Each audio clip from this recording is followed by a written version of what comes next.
On débute ce journal avec cette alerte au tsunami dans le Pacifique. Elle a été émise par les autorités américaines et japonaises à la suite d'un puissant séisme, le plus fort depuis 1952, au large de la péninsule russe du Kamtchatka, qui a fait plusieurs blessés selon le média d'État.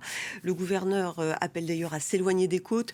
Plusieurs répliques se sont produites ensuite dans cette zone sismique parmi les plus actives de la planète. Des vagues de 3 mètres de haut pourraient frapper les côtes américaines de l'Alaska jusqu'à la Californie. Alerte également en Équateur, dans l'archipel d'Hawaï, dans l'île de Guam ainsi qu'au Japon. Le Japon où on retrouve notre correspondant Alexis Brégère. Alexis, on craignait dans un premier temps des vagues très hautes. Plusieurs localités ont été évacuées. Pour le moment, quelle est la situation ?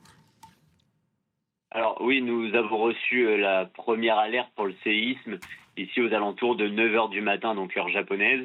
L'alerte de tsunami, elle a été déclenchée par le Japon donc quelques minutes après. Le séisme donc de magnitude 8,7, il s'est produit au nord du Japon, au large de la péninsule russe.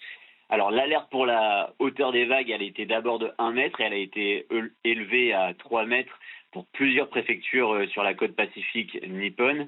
Les premières vagues, elles ont été détectées ici vers 10h30 et elles s'élevaient à 30 centimètres. Alors, c'est une hauteur faible, mais il faut rappeler qu'une vague de 50 centimètres seulement, elle possède une force de 200 kg, donc elle peut emporter pas mal de choses sur son passage.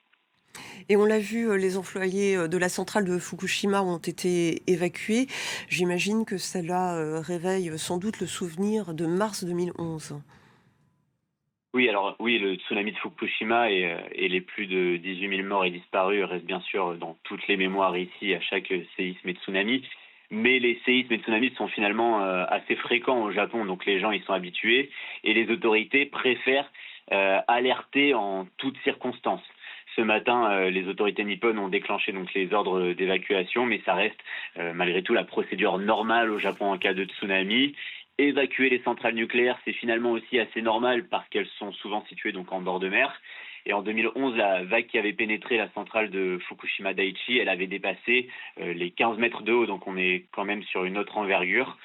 Pour l'instant, aucun dégât n'a été signalé au Japon.